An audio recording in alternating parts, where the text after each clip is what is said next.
Nous sommes toujours en direct sur TV Finance et Boursorama.com. On va faire un premier point sur l'ouverture de la Bourse de Paris.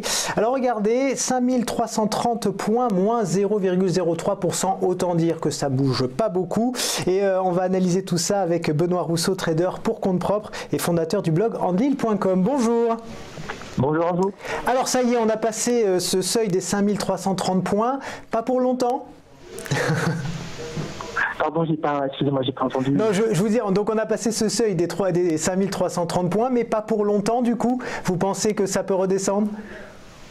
Ah oui, alors, en tout cas, la bonne nouvelle, c'est que le support des 5250, on en parlait, hein, on disait que des achats sous 5250, ça a tendance à rebondir. On a une belle séance, on a réussi à se maintenir au-dessus des 5300 points. C'est un signe positif. Et là, on stagne, en fait, on ouvre sur les 5330.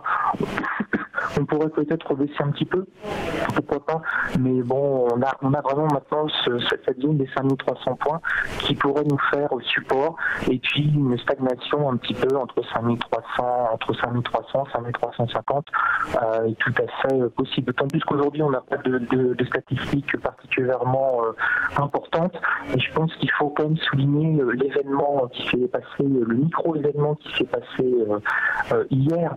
Ça a été le Wall Street Journal qui annonce que le gouvernement américain souhaite tendre la main et souhaite discuter avec, attention, le vice-premier ministre chinois sur le commerce.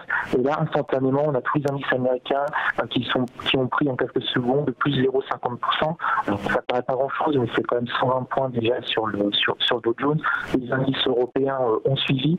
Donc, bien se rappeler que si le Wall Street Journal fait une annonce comme quoi les États-Unis d'Amérique et la Chine vont peut-être parler sur le commerce, et ça n'a pas été confirmé par la Maison-Blanche, ça fait déjà monter les indices d'un demi-point. Alors imaginez si nous avaient sorti un accord surprise. Là, on explosait à la hausse. Donc ça nous montre deux choses. Si on arrive à un accord entre les USA et la Chine, ça va donner un gros boom, un énorme soulagement aux investisseurs, aux gérants actions, et on risque d'avoir vraiment une accélération, une journée folle, peut-être sur action. Donc ça peut se monter vraiment très très très très fortement. Donc voilà, et la deuxième chose, le fait que ça surréagisse comme ça pour un petit article du Wall Street Journal, même pas confirmé par la Maison Blanche, ça montre aussi combien ça pèse sur la psychologie des marchés, cette guerre entre les deux plus grosses puissances économiques. Alors ce qu'on attend aussi, c'est la conférence de presse de Mario Draghi et de la BCE, donc cet après-midi, avec une annonce sur la politique monétaire de la zone euro. Ça peut avoir une incidence ou pas trop ? Ça peut avoir une incidence, mais on n'est plus sur l'effet Super Mario à l'heure actuelle qu'on a connu il y a quelques années, où il a sauvé la zone euro, il a sauvé l'euro, et dès qu'il parlait, c'était un véritable oracle, et les marchés bondissaient. Imaginez, il nous annonçait QE sur QE. Là, si on regarde les dernières prises de parole de la BCE et tout, on a une petite volatilité intraday, mais ça change finalement, ça revient au niveau un petit peu d'avant. Donc il n'y a pas grand chose peut-être à attendre. Pas d'annonce surprise a priori.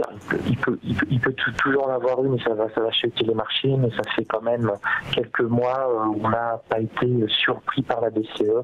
Elle confirme en permanence sa politique.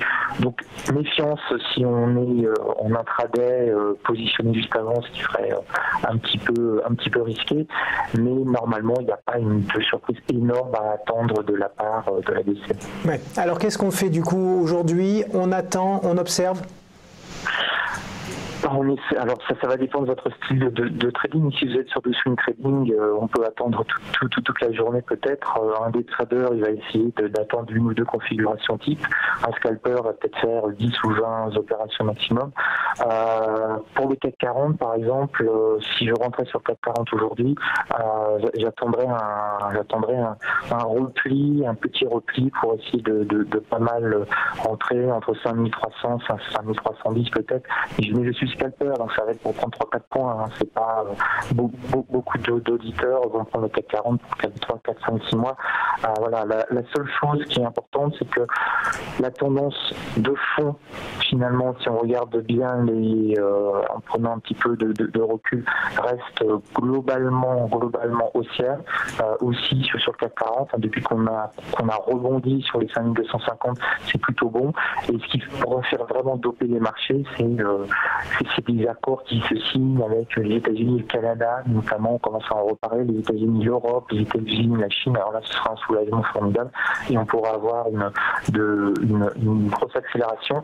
Mais cet accord avec la Chine, il peut arriver dans plusieurs mois encore. On ne sait pas du tout quel est le rythme. Il y a le calendrier américain aussi, il y a la campagne américaine de mi-mandat, on est en plein dedans. Il y a aussi ça, des objectifs stratégiques. Certains disent qu'il faudrait, pour cette campagne, une victoire de Donald Trump et donc peut-être faire des concessions un peu plus, par exemple, sur le Canada ou pour l'Union européenne, ou rester droit dans ses bottes. C'est assez compliqué. Et puis, si on regarde bien, on voit un marché américain très haut et vraiment un marché de range sur tous les indices américains. On n'arrive pas à casser les plus hauts, les vendeurs sont là à chaque fois, mais par contre, ils n'arrivent pas vraiment à faire une vague baissière assez importante. Si on prend des graphiques avec un recul de 3 semaines à peu près, on voit vraiment ce range point bas, point haut, et on fait du ping-pong entre les deux. Donc c'est plutôt un terrain d'action, je vais dire, des scalpers et des traders en ce moment, que des gens qui puissent prendre des positions longues. On est en zone d'incertitude. Eh bien, merci beaucoup Benoît Rousseau de nous avoir analysé le CAC 40 ce matin. Je rappelle que vous êtes trader pour compte propre et fondateur du blog Andil.com.